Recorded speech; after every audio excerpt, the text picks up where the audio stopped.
Qué bonito, qué bonito. Pues no son premios Nobel de literatura, pero son verdaderamente dos extraordinarios exponentes, representantes del mundo de letras y literatura.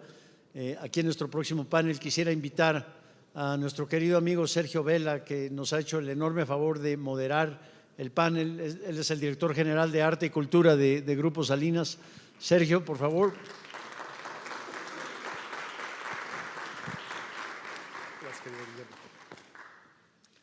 Tenemos el regreso de Guillermo Arriaga aquí en la Universidad de la Libertad. Gracias, Guillermo. Y a distancia nos va a enlazar Sergio Ramírez, el gran escritor nicaragüense.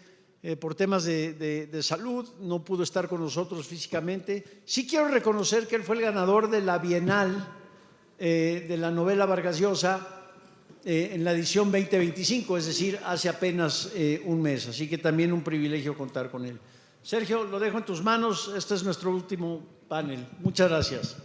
Muchísimas gracias, querido Guillermo. Muchísimas gracias al querido Jorge Díaz Cuervo por la hospitalidad de la Universidad de la Libertad y a Raúl Tola, la Fundación para la Libertad, la Cátedra Vargas Llosa. Me parece que estas iniciativas son realmente sustanciosas y que abonan a una visión de futuro muy importante.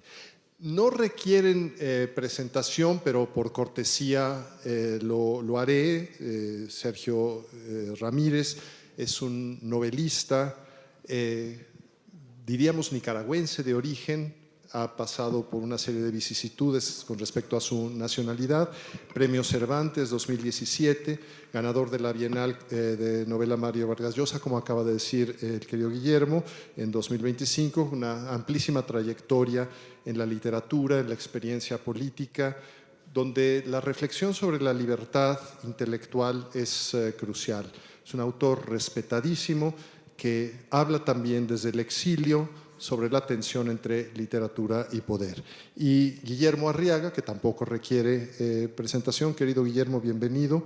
Guionista, director cinematográfico, novelista, ganador del Premio Alfaguara 2020, cuya intensidad emocional, sus estructuras narrativas innovadoras sorprenden a propios y extraños, afronta grandísimos riesgos creativos con un gran sentido de exploración ética y algo que me parece siempre muy nos habla de la cacería. Cazar, dice, es un rito profundo que enfrenta la vida con la muerte, la belleza con el horror y nos acerca a la verdad de las cosas. Guillermo, bienvenido. Sin más preámbulo, voy a pasar a saludar al muy respetado y querido Sergio Ramírez, y voy a formular, Sergio, le voy a preguntar más que una pregunta, quisiera motivar que nos pueda compartir sus recuerdos de Mario Vargas Llosa, sus primeras conocencias con él, sus primeras impresiones, dado que pues hay un vínculo a lo largo de muchos años con él y más recientemente como ganador de la Bienal de Novela. Adelante, Sergio.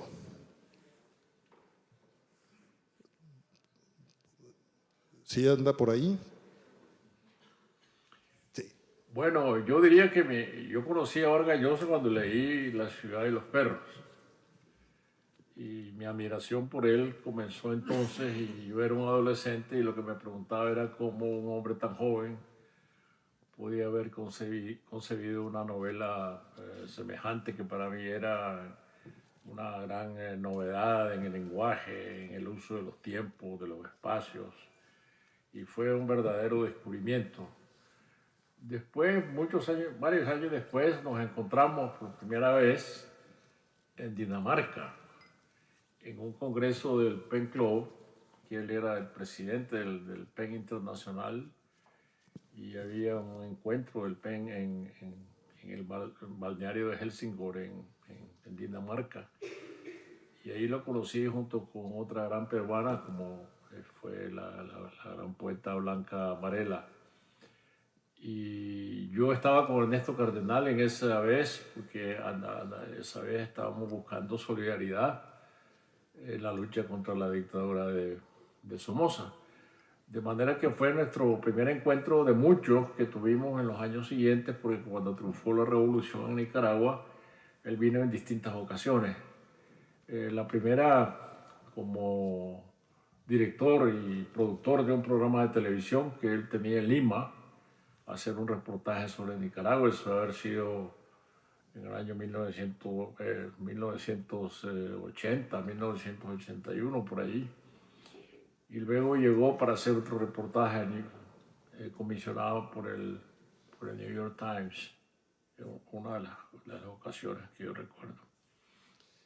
Sergio, usted vivió la revolución sandinista con grandes ilusiones transformadoras. Sin embargo, se encuentra en la actualidad en una circunstancia completamente distinta. Incluso podemos decir que acosado, perseguido por un régimen autoritario, e incluso aquí se ha mencionado la palabra criminal. ¿Cómo ha cambiado su propio mundo y su mirada sobre él desde aquellos años de la revolución hasta la actualidad? Bueno, la verdad es que no solo Dios escribe con renglones torcidos, la historia escribe con renglones mucho más torcidos todavía. Cuando nos entregamos a la empresa de derrocar a Somoza como parte de un gran ideal juvenil, yo pertenezco a una generación muy idealista, que fue la generación de los años 60, que quería cambiar el mundo por completo. Y si comparamos esa época de romanticismo, de ilusiones, de que todo era posible, por lo que vemos hoy en Nicaragua, donde lo que existe es una dictadura familiar, una dictadura inmoral, que lo único que busca es perpetuarse en el poder y enriquecerse los miembros de esa familia que rige ahora en Nicaragua, pues tenemos que ver la historia como algo que se tuerce sin que uno quiera, ¿no? O sin que uno lo espere. Y siempre mantener la esperanza de que las cosas vuelven a su cauce de la manera menos pensada, y que esos sellos de libertad, de democracia que tuvimos entonces en Nicaragua se van a realizar, más temprano que tarde, pero se van a realizar. El mal no es una condición permanente de la vida, ni la maldad es un castigo permanente para los pueblos. El modo natural en que las sociedades deben vivir es el de la libertad, el de la tolerancia y el de la democracia, que es a lo que yo aspiro siempre en Nicaragua. Hace exactamente un mes ganó usted el premio de novela, la Bienal Vargas Llosa. ¿Qué significó para usted ese reconocimiento? Igualmente, ¿qué papel cree que juegan los premios literarios hoy en día? Bueno, para mí fue un reconocimiento realmente que yo no esperaba. Es decir, que una de las reacciones comunes a alguien decir, no me lo esperaba. Yo no, sí, realmente yo no me lo esperaba, pero lo recibí con mucha gratitud, con mucho agrado, sobre todo por la valoración que hizo el jurado de mi novela El Caballo Dorado, en la cual yo había trabajado con mucha alegría, con mucho entusiasmo, el entusiasmo de imaginar, de crear, de inventar sin límites. Y eso es lo que vio el jurado, ¿no? De manera que, pues, obviamente me sentí muy contento con este premio y lo aprecio muchísimo.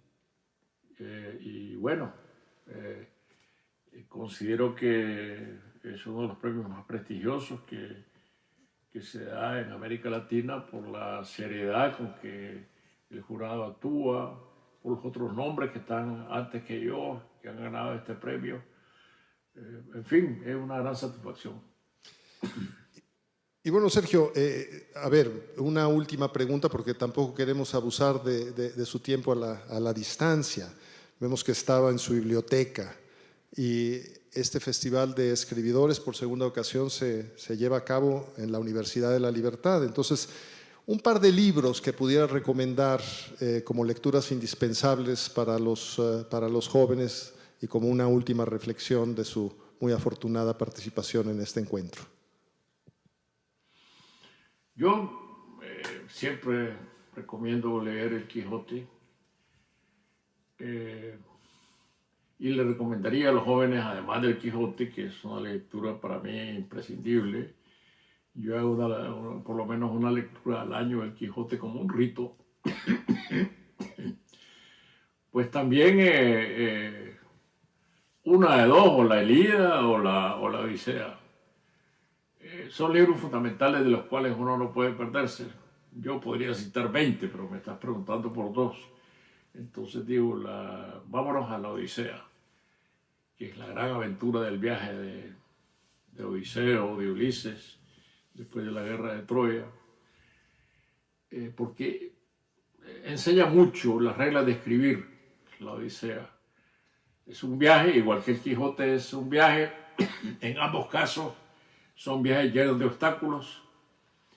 El Don Quijote desea que le salgan en el camino los obstáculos porque él va en busca de la aventura.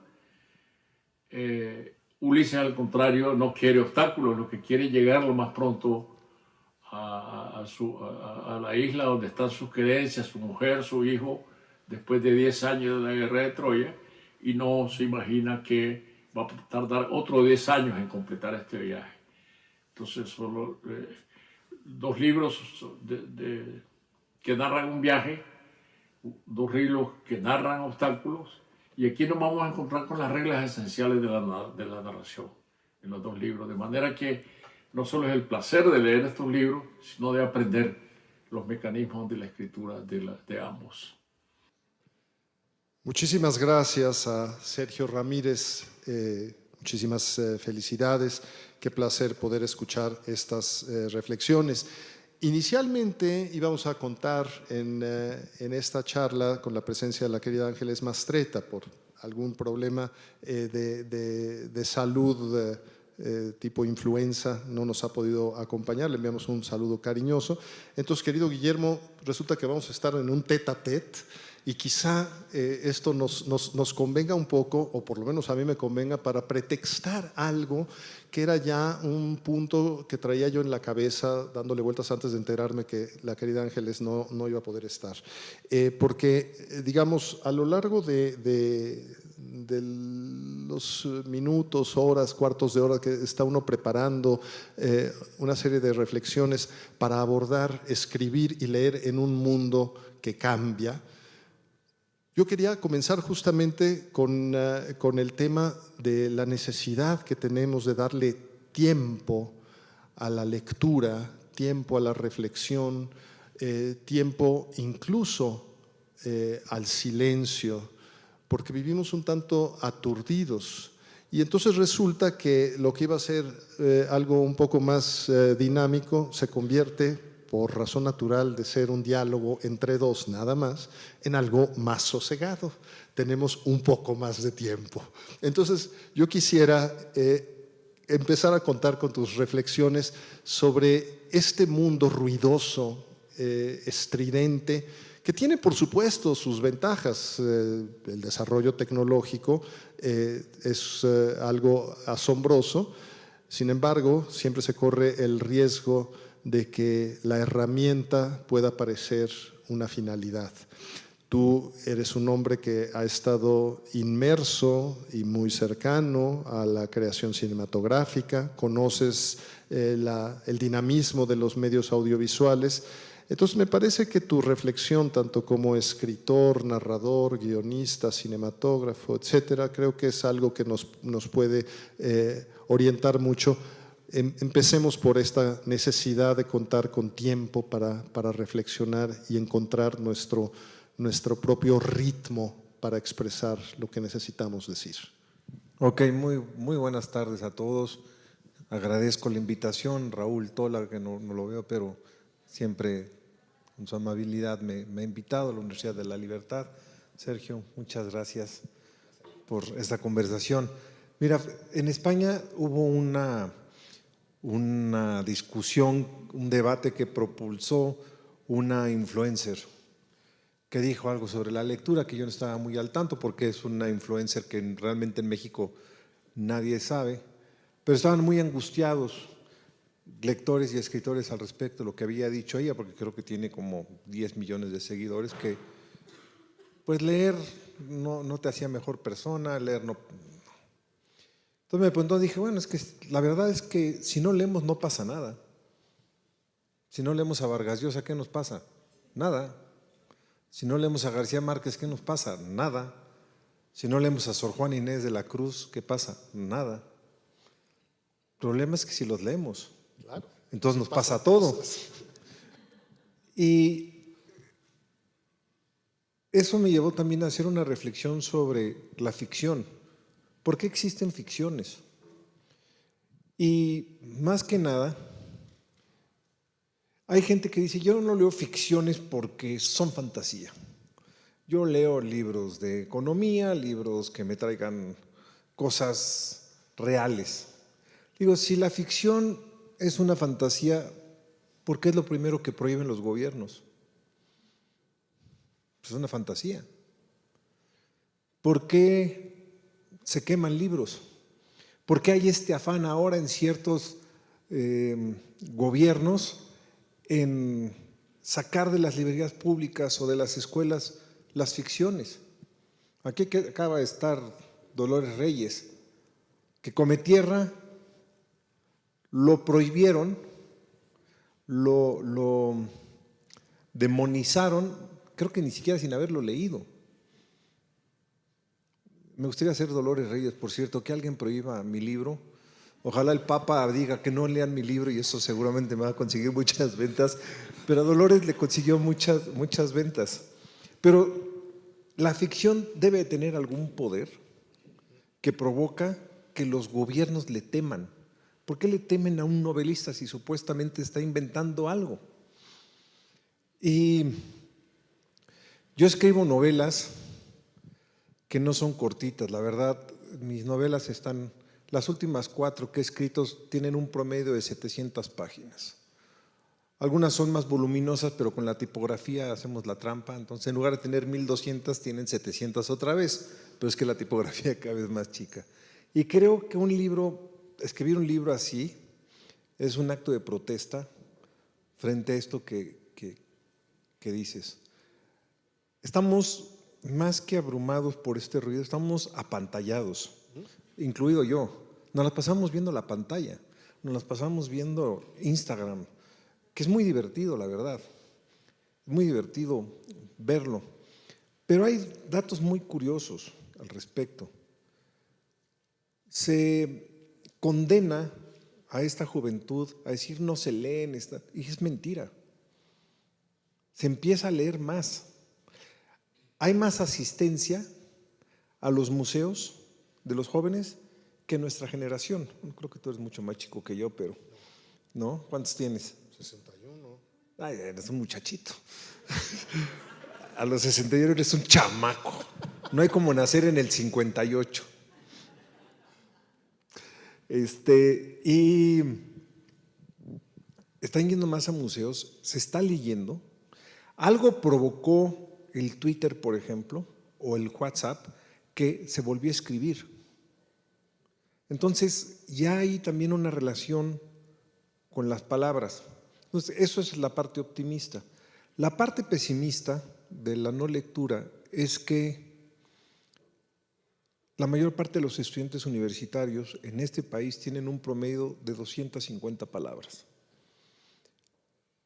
Y hay un problema muy serio que está viviendo ahorita la juventud de salud mental, muy serio, que son muchos factores. No quiero simplificar un problema tan complejo, pero a veces la cura viene por la capacidad de articular el dolor que tienes. Con 250 palabras no puedes articular qué te está sucediendo. No basta. No basta. No basta. Entonces, el acto de leer ya no es solamente un acto de protesta o de recreación o de encuentro contigo mismo, es también una posibilidad de encontrar herramientas para navegar mejor en el mundo. Y ahora que di una conferencia me preguntó una mujer que era psicóloga clínica, me dijo cómo vinculaba la lectura a la psicología clínica. Dije, a la capacidad que tenemos de articular qué deprime a un joven o la ansiedad se ha convertido en un problema muy serio. ¿Qué es lo que provoca esa ansiedad? Entonces, en este mundo creo que hace falta un momento de detenernos para leer. Yo sí procuro leer ficción, la verdad. Cuando leo un libro que no es de ficción, no lo incluyo entre mis lecturas, no sé por qué. No lo considero un libro leído, considero que es un libro pero no es un libro leído. Y eso es lo que yo creo al respecto. A ver, me surgen varias cosas a la reflexión a partir de esta primera respuesta tuya. Escribir, diríamos incluso cualquier forma de creación artística es una manera no solo de añadir cosas al mundo. Decía Ernesto de la Peña, el artista añade cosas al mundo. Yo añadiría cosas buenas al mundo porque nos permite tener más capacidad crítica, tener más referentes, independientemente de cuál sea el contenido específico de tal o cual obra. Pero también es una contestación, es una manera de responder a la realidad que de alguna manera nos resulta insatisfactoria. Recuerdo hace algunos años el querido Arturo Ripstein decía que hacía cine para vengarse de la realidad, lo cual me parece bastante lúcido. Por vengativo, hago cine porque no me gusta lo que veo, vamos a inventar otra forma. Bueno, ahora, esto que decía, sí, efectivamente la ficción parece ser peligrosa, porque nos lleva al terreno también de la libertad, donde, bueno, la imaginación no conoce límites. Igualmente nos podemos percatar como los políticos, si van a una obra de teatro, siempre van a ir a una tragedia o a un melodrama, pero nunca a una comedia, porque si van a una comedia siempre piensan que el público se está riendo de ellos. Y posiblemente sí. ¿Por qué? Porque la comedia lo que hace es justamente subrayar los defectos y los vicios de la condición humana, no nada más de los políticos. Otra reflexión en torno a lo que acabas de mencionar. Dijiste la quema de libros. Está en Berlín la famosa Bebelplatz, una plaza donde hay dos catedrales opuestas, una protestante y una católica, lo cual habla también de una época en el despotismo ilustrado en que había tolerancia de cultos, una emancipación, empezó a haber una incorporación incluso, por ejemplo, de la población judía en Alemania en el siglo XVIII, en la época de Federico el Grande. Ahí se quemaron libros.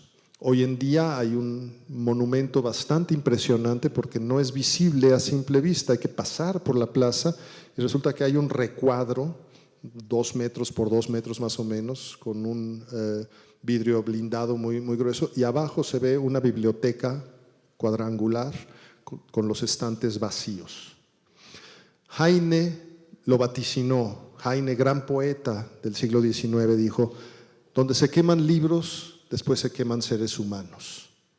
Y huelga decir lo que pasó un siglo después en Alemania o a partir de un régimen criminal. 2 puntos adicionales en esta serie de reflexiones para motivar las tuyas. Hace 30 años, Milan Kundera publicó por primera ocasión en francés. Habitualmente escribía en checo, en la parte final de su vida escribía también en francés, escribió La lentitud. Un libro breve, hermosísimo, con historias entrelazadas, muy a la manera de su técnica narrativa, donde con una perspectiva filosófica hace justamente una crítica hacia esa modernidad que nos deslumbra, pero que nos enajena. Y más recientemente, quizás hace unos 10 años, en uno de sus últimos grandes ensayos, Mario Vargas Llosa en la civilización del espectáculo, también nos alertó contra la tiranía de esta frivolidad, donde resulta que sí, bueno, tenemos la posibilidad de comunicarnos con redes sociales, pero te preguntaría, junto con lo que quieras añadir a esta serie de reflexiones, que en una mente como la tuya, pues seguramente algo estimularán hasta decirme, ya deja de decir necedades. No, pero me parece que ese afán de estar hipercomunicados con frecuencia resulta que nos incomunica. Nos aísla y creemos que sabemos más y resulta que sabemos menos. Y es lo mismo que mencionabas tú antes. Sí, se tuitea, ya no se dice así, ahora es que como se diga, no sé. Se escriben mensajes, pero con un vocabulario reducidísimo. Y es más, con todo tipo de licencias de tipo ortográfico.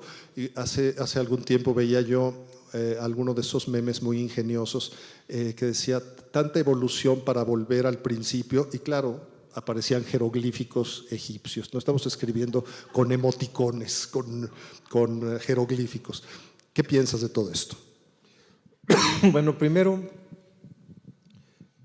quiero hacer, a partir de esto quiero hacer otra reflexión, y si tiene que ver Kundera con ello.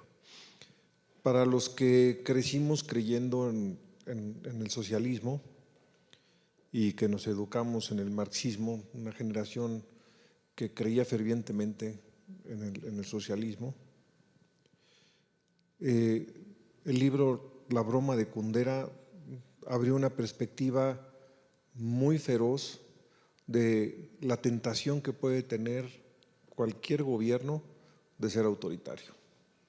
Cuando se supone que el socialismo era la liberación de todos, porque iba a haber un encuentro de iguales, la broma de Kundera nos remitía a la imposibilidad de ser libres por el autoritarismo, que se ha manifestado tanto en izquierda como en derecha. Y una de las cosas que nos enseña Kundera es que lo primero que quiere quitar el autoritarismo es el humor. Y hay que estar muy conscientes que hay una generación que se está convirtiendo en una generación profundamente moralina. Ya no podemos contar chistes porque no somos políticamente correctos. Y es una forma de autoritarismo. Yo le he dicho muchas veces a los jóvenes, dense cuenta en qué se están convirtiendo.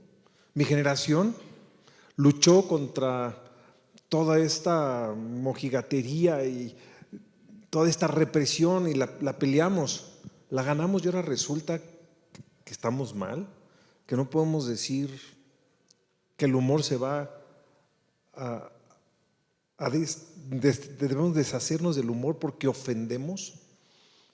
Cuando me enteré que en una universidad de Estados Unidos quitaron una pintura del siglo XVIII en un comedor, que era un bodegón, una naturaleza muerta, porque había una liebre recién casada y unas perdices, y ofendía la sensibilidad de los veganos. La locura, ¿no? Ya empieza a ser delirante. Empieza a ser una locura. Y estaba leyendo ayer, releyendo a Pedro Juan Gutiérrez, no sé si conocen al escritor cubano Pedro Juan Gutiérrez, Fabián y el Caos, de cuando empezó Cuba a hablar de la desviación ideológica. Y estamos tan preocupados en este momento de polarización en las desviaciones ideológicas, en ciertas purezas, que a mí la verdad me preocupa, porque deviene de lo que acabas de decir. Estamos informados pero no comunicados. Tenemos mucho acceso al conocimiento, pero no a la introyección. Carecemos cada vez más de diálogo, cada vez más de la posibilidad de poder tener una conversación. Y ya que hablaste de los políticos que no les gusta la comedia, al político le encanta polarizar. La polarización ahorita es abono para la construcción política de derechas y de izquierdas. es que tú no eres como yo y por lo tanto tú no vales. Y yo creo que esa es la función, por lo menos de la literatura y el cine, que lo que yo hago es, vamos a confrontar estas certezas que los políticos nos quieren dar. ¿Por qué se queman los libros? Porque evidentemente traen pensamiento crítico. Yo siempre he dicho que estamos acostumbrados a ver en esa dirección y conforme vamos leyendo nos van volteando la cabeza un poco. La obra maestra es la que te hace dar un giro en 360 grados. Una gran obra te hace ver por debajo de la mesa.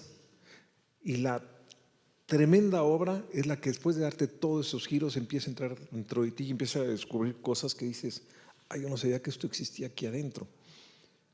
Y eso es lo que provoca el arte. El arte en general es la respuesta crítica y la posibilidad de verte a ti mismo desde una perspectiva que jamás imaginaste. Por eso se queman libros. Claro. De ahí justamente también la importancia de algo que hemos estado hablando in extenso con Jorge Díaz Cuervo, el rector de la universidad, la necesidad de que este tipo de reflexiones, este tipo de actividades, la experiencia estética incluida, formen parte de una currícula formativa de los estudiantes, porque son herramientas que dan muchísima mayor libertad. Qué importante que acabas tú de mencionar toda una generación que tenía el entusiasmo por los ideales igualitarios del socialismo, etcétera, pero que no se percataba, quizá por cierta miopía o para no destrozar sus ilusiones, de las atrocidades que en el mundo real ocurrían en todos esos regímenes que se hicieron del poder y que se mantuvieron y contra lo cual se luchó desde la literatura, desde otras formas de arte. Pero lo mismo acabamos de escuchar la presentación del Misterio del Último Stradivarius, y bueno, pues en el terreno de la música ya sabemos cómo le fue a Shostakovich con Stalin, ¿no? Es decir, tuvo que esperar a que Stalin muriera para poder estrenar su cuarta sinfonía, porque la tenía archivada desde las persecuciones. 20 años vivió aterrorizado, paralizado, como rehén de un régimen. Mencionaste a Kundera cuando escribe justamente La Broma, libro absolutamente referencial dentro de su literatura. Mencionaría yo otro que recomiendo amplísimamente para quienes quieran adentrarse desde la más deliciosa ficción, desde el despliegue de la imaginación, a las atrocidades de los regímenes totalitarios, El Palacio de los Sueños de Kadaré, en que Ismail Kadaré, este grandísimo escritor albanés, vivía siempre en los márgenes de la aprobación o desaprobación del más radical de los regímenes comunistas en Europa, en un aislacionismo total, justamente para evitar las desviaciones ideológicas. Y entonces hace una novela siempre disfrazada de la época en que Albania formaba parte del Imperio Otomano por la invasión turca, etcétera, etcétera, en que los ciudadanos tienen que reportar a un ministerio sus sueños, y esos sueños son clasificados, y los sueños peligrosos, guay del soñador pernicioso, que es lo mismo que está sucediendo con toda esta polarización que, bien dices, conviene a los gobiernos, pero que está severamente alentada también por quienes no se percatan de que es una forma de cercar la libertad. Piensan que están simplemente apoyando una determinada ideología y en el fondo están construyendo también su propia tumba. Porque una y otra vez eso se revierte contra los perseguidores y se convierte en una prisión. Cuando parecía hace 35 años, con la caída del muro de Berlín y todo lo que conllevó, que se instalaba una forma, digamos, más civilizada de alternancia de poder, Pues resulta que las democracias liberales están profundamente amenazadas. Aquí se dio una cifra espeluznante, son menos de 30 países que tienen democracias liberales plenas hoy en día en un universo de más de 200 países en el mundo. Mira, una de las cosas de las que estás hablando que me preocupa, porque digo, el autoritario siempre está buscando las buenas causas. Entonces, se justifica moralmente de reprimir al otro porque represento la buena causa. Y surgió la política de la cancelación, que me parece una de las cosas más atroces que puede haber. Porque ni siquiera viene de un gobierno, viene de la sociedad misma. Hay una película, no sé si la recuerdas, que se llama The Lighthouse, no la que hizo recientemente Willem Dafoe y Robert Pattinson, sino la hizo, el director polaco, se me olvidó ahorita su nombre. ¿Baida? No. ¿Polakowski? Luego me acuerdo. Pero la hizo con Robert Duvall. Ya. Y Robert Duvall decía que él vivía de investigar. Sí, polaco, el director era polaco.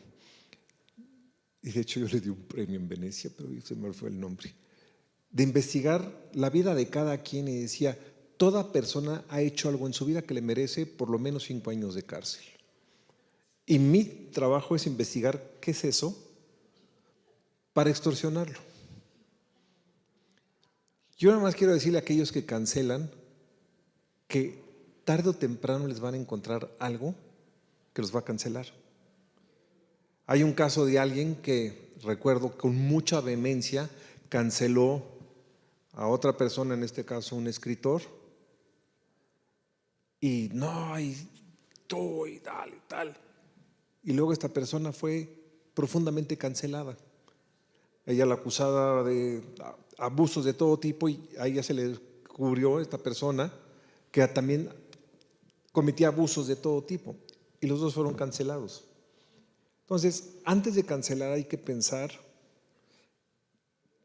de dónde proviene la capacidad del juicio moral para poder cancelar a otro. Y otra cosa, yo creo que es importante, y para ello se requiere justamente de un pensamiento crítico, el separar la información, poder hacer una disección y crear nuestra propia interpretación de lo que estamos recibiendo, porque todos los días nos encontramos con alguien que repite como si fuera verdad algo que leyó, algo que dijeron. Pero déjame decirte algo.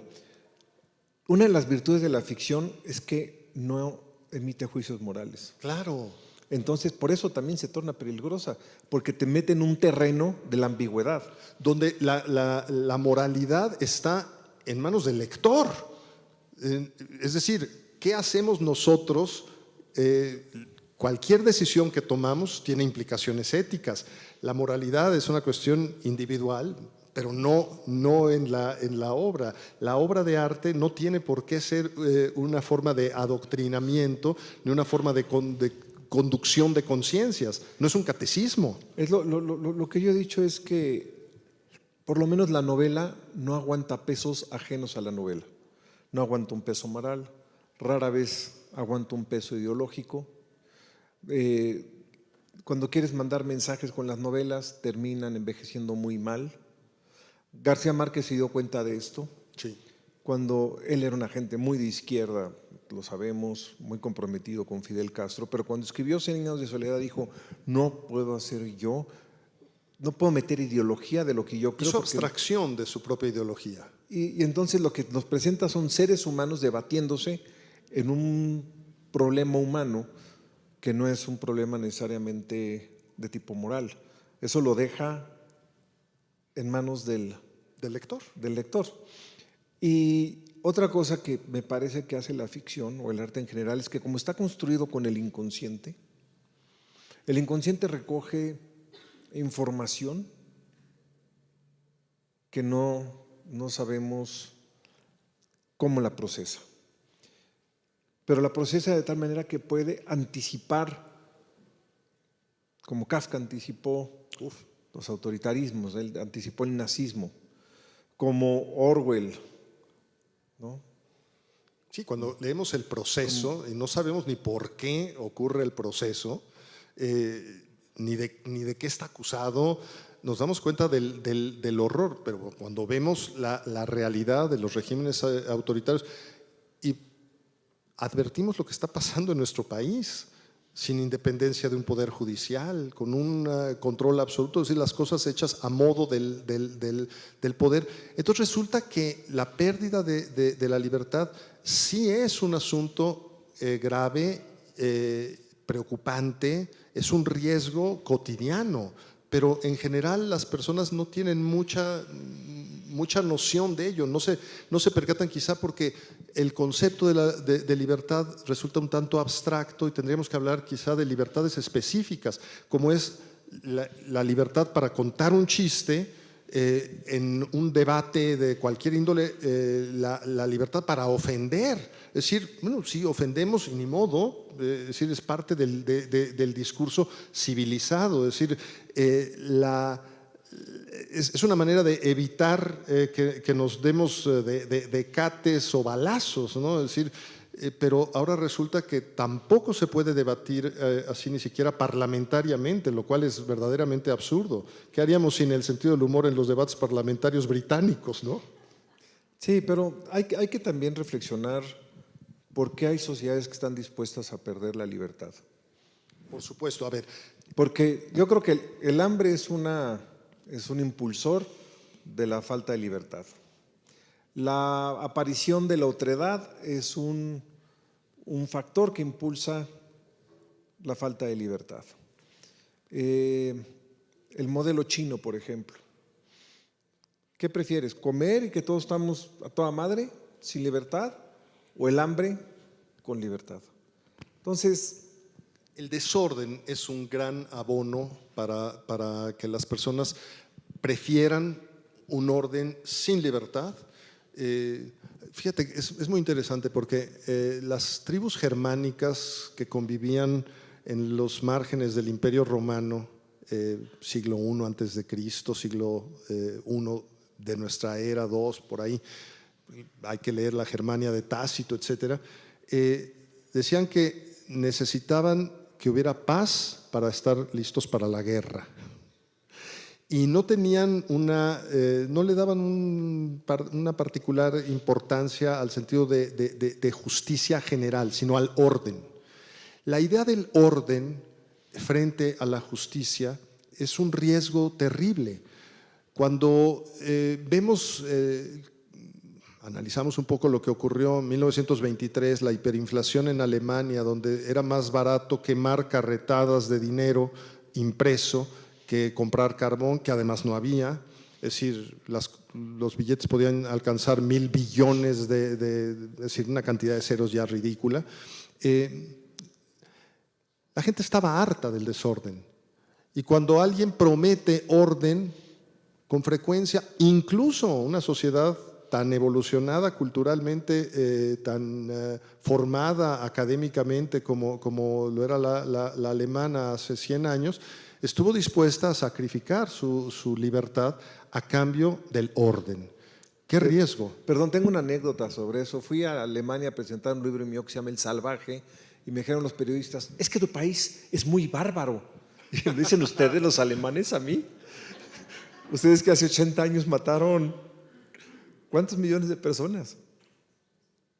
Lo que nos indica también que todo país tiene un punto de quiebre. México está viviendo ahorita su punto de quiebre. Yo creo que lo que estamos viviendo es el sueño húmedo de Marx. Toda esta inseguridad es una lucha de clases. Caray, ¿eres optimista o pesimista? Yo soy optimista. ¿O escéptico? Soy optimista y tengo que contar una anécdota un poco larga para decirles por qué soy optimista en este país. Tengo un compadre que se llama Lucio Estrada. Lucio Estrada es un campesino analfabeta de un ejido metido en lo hondo de Tamaulipas. Cuando yo daba clases a la generación de Renata, tu mujer, me llevé a varios de mis alumnos de la Ibero a un ejido y los llevé a piscar algodón. ¿Alguien aquí ha piscado algodón? No, No saben lo que es eso. Te cuelgas un saco aquí, vas jalando los copos de algodón y los vas metiendo en una bolsa, la bolsa de lona. Te espinas todos los dedos. Entonces yo les pedí a mis alumnos, vivían en las chozas de mi compadre y de algunos otros campesinos, y les pedí sus carteras y las llaves de sus coches. A las 4 de la mañana, a 4 bajo cero, pasó el camión de redilas que se llevaba a los jornaleros. Allí iban mis alumnos de la Ibero y alumnas, 12 alumnas, 6 o 7 alumnos. Ahí van a los campos de algodón. Y esto es de sol a sol. Pasaron de -4 a 28 grados, como es el norte de México. Se estaban muriendo de calor, ya no sabían qué hacer, no llevaron agua, se estaban deshidratando. Y al final del día le pregunté al capataz, ¿cuántos kilos se necesita recoger para tener el salario mínimo? Me dijo, 80 kilos. Ok. ¿Cuántos recogieron entre estos 18? 14. Perfecto. Llegaron mis niños de la Ibero. ¡Me muero de hambre! ¡Ah! ¿Qué vamos a comer? Todos así, ya sabes, ¿no? Entonces les puse 3 tortillas y un refresco. Para lo que alcanza. Dije, ¿esto es lo que vamos a comer? Sí, le dije, entre todos. Me dijo, ¿cómo? 3 tortillas para 18 y un jarritos de piña, creo que era, para los 18. Estás pendejo, dame mis llaves, dame mi cartera, nos vamos a ir a comer como se debe, decentemente. Cuando se estaban yendo, sale mi compadre Lucio y les dice, ¿puedo hablar con ustedes un minuto antes de que se vayan? Sí.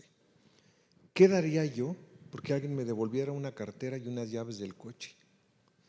Pero nadie me las devuelve. Y pues ahí tengo a mis hijas.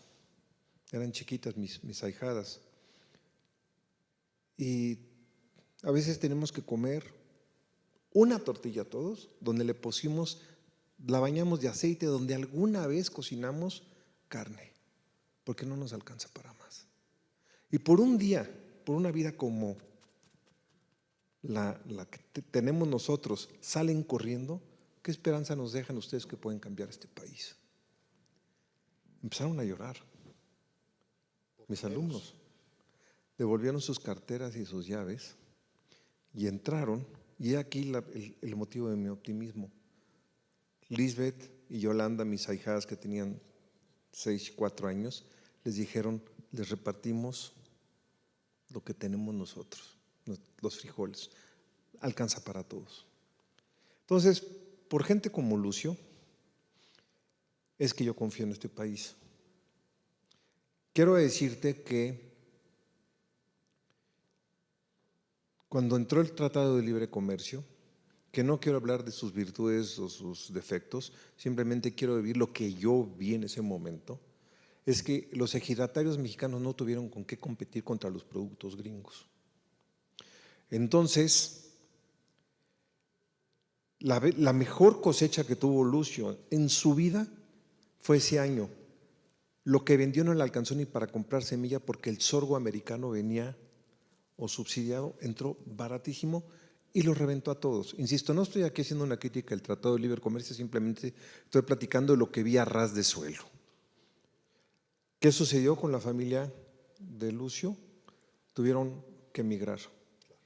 O porque yo conocí a un sicario de ese ejido, lo conocí desde recién nacido. El crimen organizado, por eso digo que es la lucha de clases, el crimen organizado empezó a copar ese no descontento, era la más absoluta pobreza. La precariedad. La precariedad absoluta, porque yo vi cómo su poquitito nivel de vida se fue desplomando. Pero Lucio y sus hermanos se mantuvieron en la más absoluta honestidad. Yo no veo a Lucio, mi compadre, presidente de la República, robándose un centavo. Uno. Yo tampoco, por cierto. No podría vivir con eso. No podría vivir con eso. Y por eso soy optimista, porque hay gente como Lucio. Pero sí sé que se desgastó tanto el campo mexicano que se quebró. Se quebró. Se quebró no solamente en México. ¿Cuáles fueron los primeros países que empujaron por la liberalización de la economía y la globalización? ¿Quiénes fueron los dos presidentes? Thatcher y Reagan, ¿cierto? Nos vendieron en el mundo que esto era el negocio. ¿Cuáles son los dos primeros países que se rajaron? Claro, ambos. Brexit y el trumpismo. ¿Por qué? Porque se precarizó también la sociedad inglesa y la sociedad americana. Es muy fácil culpar al votante de Trump. Hay circunstancias. Lo pongo en un epígrafe de Dostoyevsky, es muy fácil juzgar al villano. Lo difícil es entenderlo. Entonces, ¿qué sucedió en el modelo económico mundial? Que los principales países promotores ahora sienten que se les vio la cara. Como dice Trump, nos han visto la cara. O sea, ¿en serio eres Estados Unidos? Es quizá donde falta, porque se ha discutido mucho recientemente en torno a la crisis que afronta el pensamiento liberal, pero hablemos específicamente sobre lo que es el libre mercado. El problema no es nada más la libertad de mercado, sino la pérdida de referentes éticos. Y creo que eso es algo que en el mundo cambiante que tenemos, porque claro, nos daría para hablar desde el paso de la máquina de escribir a la máquina eléctrica en que García Márquez escribía y decía que si tenía un solo error tenía que repetir la cuartilla porque le chocaba a otro neurótico. Bueno, claro. Perfeccionista, no neurótico, por favor, sé más respetuoso. No, es que yo decía neurótico por mí. Bueno, perfeccionista a los temas de la inteligencia artificial, cómo ha cambiado la escritura, cómo ha cambiado la lectura, los dispositivos, la pérdida de librerías, dónde se compran los libros ahora, cómo se leen, en fin, bueno. Todo esto que da para una enorme elaboración y que claro, siempre sería delicioso seguir charlando contigo. Creo que el tiempo empieza a premiar un poco, pero sí me gustaría que subrayáramos esta necesidad de un compromiso ético, de una reflexión ética, de responsabilidad, responder, porque cuando hablamos de la libertad, con frecuencia suponemos que es hacer lo que nos da la gana y ya, no. Es asumir las consecuencias de nuestros actos, responder de ellos, responder de nuestros actos ante los demás.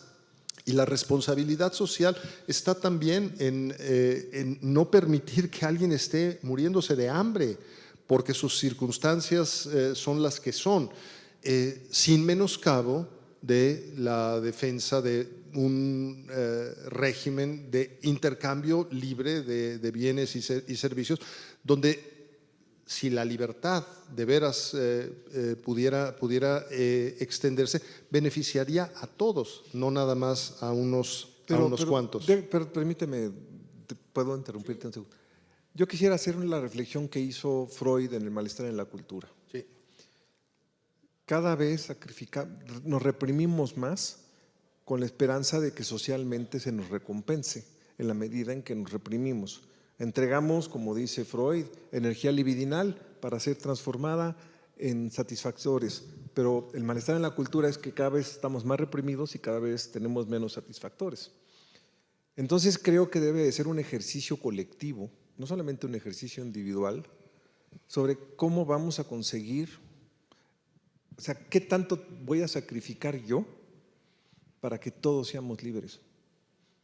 Porque Bakunin decía, yo no puedo ser libre si el otro no es libre. Por supuesto. Entonces, el concepto de libertad, ¿dónde va a progresar el sentido de libertad? ¿Y cómo va a progresar el sentido de libertad? Porque tiene que ser un ejercicio colectivo, en el cual sigo sintiendo el arte es una herramienta profundamente poderosa para que reflexionemos colectivamente sobre la libertad. Ay, cómo me gustaría seguir charlando. Se nos acaba el tiempo, querido. Se nos acabó. Pero bueno. tenemos unos minutos no vamos a dejar que te vayas sin que nuestro auditorio te haga preguntas ad libitum, casi diríamos. ¿Quién se anima? A ver, por allá hay un… No, bueno, acá y luego aquí en medio. Sí. A mí me resonó mucho lo que estabas hablando. Yo soy egresado de la UAM Iztapalapa y creo que es como distinto el proceso de escritura o esto que mencionan como el tema crítico, ¿no? Ahí es la educación un poco, es un tanto marxista y de ese estilo. Y escribir y el pensar el arte desde ese punto sí creo que es muy distinto y además creo que conlleva otros obstáculos, ¿no? ¿Qué consejo darías, por ejemplo, o qué mensaje darías para alguien que quiere escribir o hacer arte, pero sin tampoco caer en estos de las ideologías, para que no se torne como panfletario, ¿no? Mira, cuando yo daba clases, yo le decía a mis alumnos que cuando escribieran nunca fueran profundos, nunca trataran de ser profundos. Y me decían, ¿qué quieres, que sea superficial? Le dije, no, tú cuenta la historia. Si tú eres profundo, la historia será profunda. Si tú eres ideológico, la historia será ideológica. Si tú eres filosófico o político, la historia va a ser filosófica o política. Pero tratar de sobrecargar de manera consciente una obra ya es condenarla a que esta obra se muera. No sé qué quieras escribir tú. Si quieres escribir, para esto yo estoy hablando de la novela exclusivamente. Yo creo que lo mejor es contar la historia y contarla de la mejor manera posible.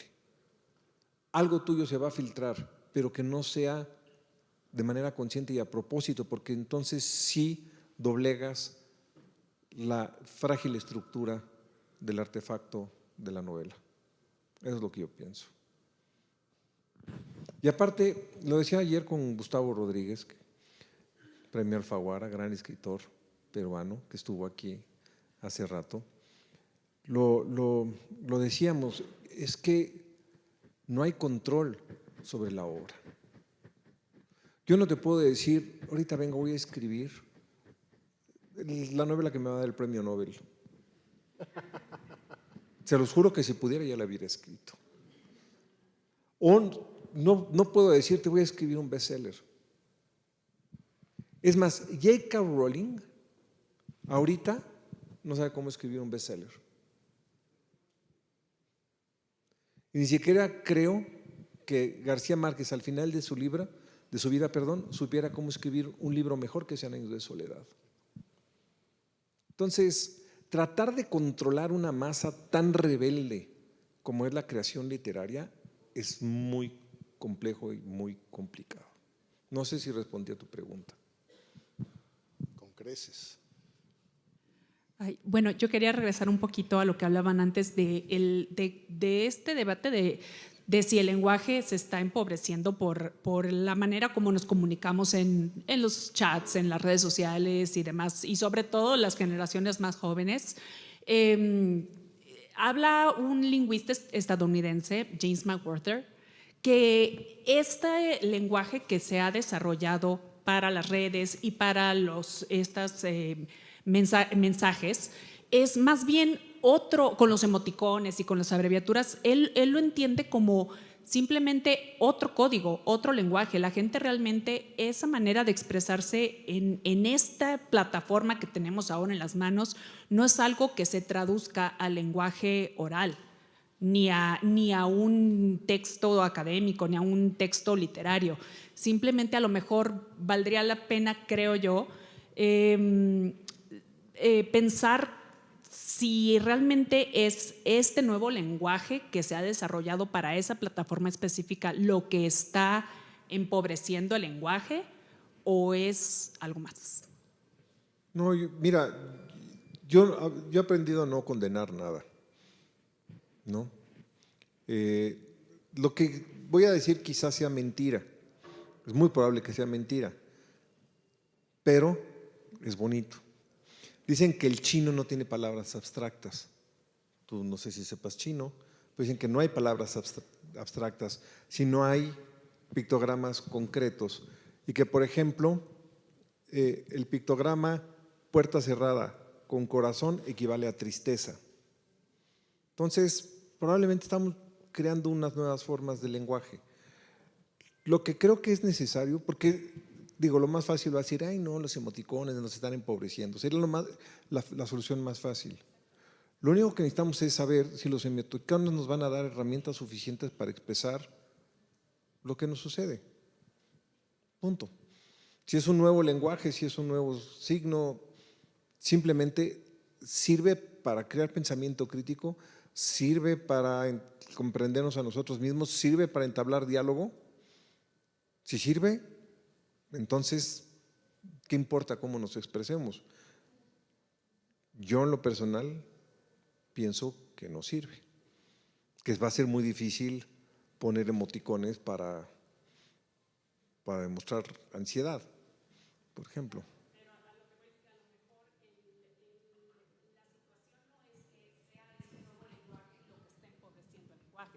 No. Es otro lenguaje.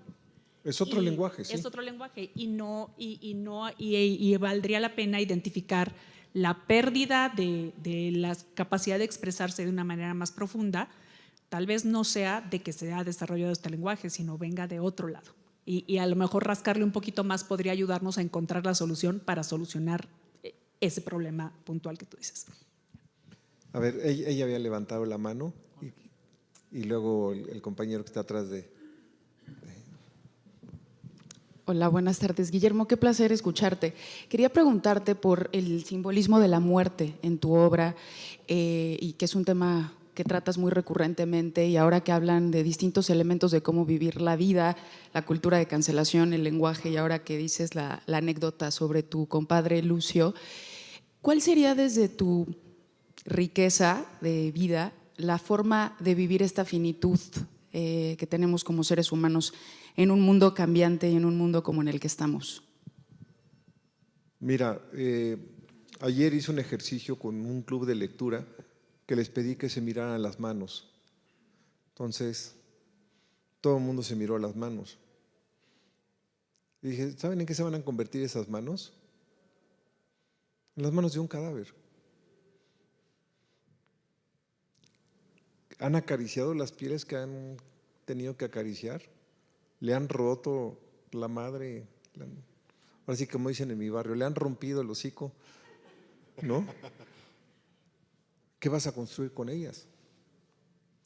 Porque yo que di clases tantos años, me tocó un alumno que al salir lo atropellaron y lo mataron. Me tocó un alumno que chocó. Me tocó un alumno que tuvo un paro cardíaco súbito, hasta la tragedia de que se dispararon un balazo en la cabeza. Nunca tenemos la certeza de que estas manos se van a mover siempre. Y yo decía que por eso en mi oficina tengo calaveras de distintos materiales, porque cada vez que llego cansado digo, te vas a morir, Arriaga, tienes que hacer algo con tus manos, construye. Entonces, mi obra no es sobre la muerte, mi obra es sobre la vida, siempre sobre la vida. Gracias. Muchísimas gracias.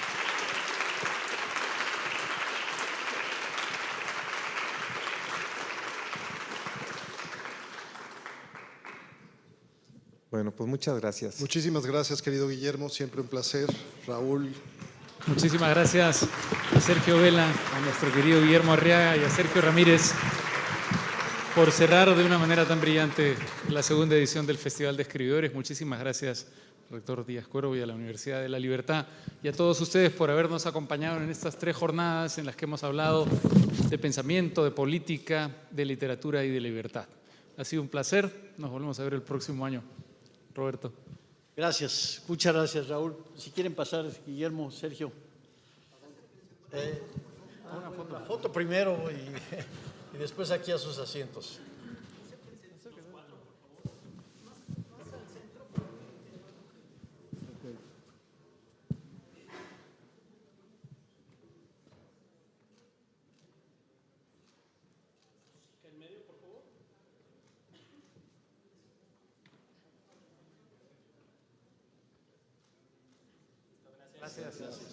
Yo quisiera dar algunas palabras de agradecimiento. Muchas gracias Primero que nada al rector Jorge Díaz Cuervo, también por su gran esfuerzo y su gran apoyo durante más de 8 meses de trabajo para hacer esto posible. El maestro Fernando Espinosa, que no está con nosotros el día de hoy, el director del centro Ricardo Salinas Pliego, también un profundo agradecimiento. Por supuesto que a nuestro fundador y presidente del Consejo, Ricardo Salinas Pliego, también se ha vuelto un gran campeón tanto del Festival de Escribidores como del maravilloso foro político de pensamiento político que tuvimos el miércoles. A propósito, quiero reconocer aquí la presencia de Ana Corina Sosa, que vino el último día del Festival de Escribidores. Ana, qué bonito tenerte aquí.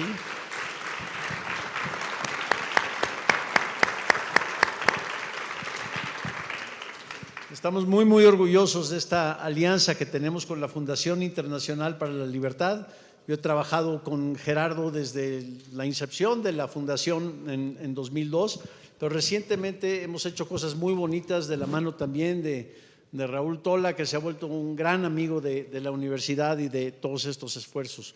Un agradecimiento muy especial a ti, Raúl, a Gerardo Bongiovanni también, y nos acompañan desde España Edgardo Ronda y la gran Vanessa Colmena, que siempre está solucionando absolutamente todos los problemas que hay. Hay que ir con Vanessa porque ella sabemos que lo soluciona. Un aplauso para ellos, por favor.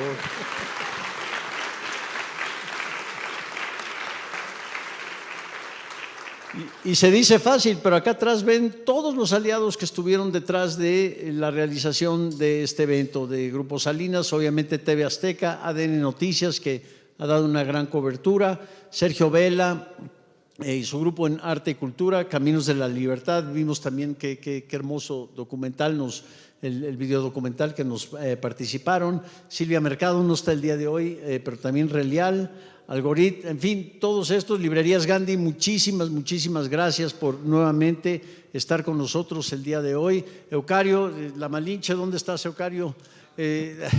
Muchas gracias. Vamos a ir a La Malinche hoy en la noche, algunos de nosotros. Humanity, Epic Café, en fin, todas estas organizaciones están detrás de este monumental esfuerzo. Pero ciertamente no puedo cerrar sin reconocer el enorme trabajo de Irma Sanginés y su gran equipo. Irma, vente para acá, Irma, vente, Irma. Ya, allá escondidita está Paoli también, Paoli y Dani. ¿Por dónde está Dani? Está dando vueltas Dani, muchas gracias. Ana Mayen, nuestra directora de licenciatura, que también, Ana, que nos ayudaste con todos los Fireside Chats. En fin, muchísimas gracias a todos ustedes. Feliz fin de semana, feliz Navidad, ya se viene diciembre. Nos vemos en Escribidores 3 en noviembre de 2027. Gracias.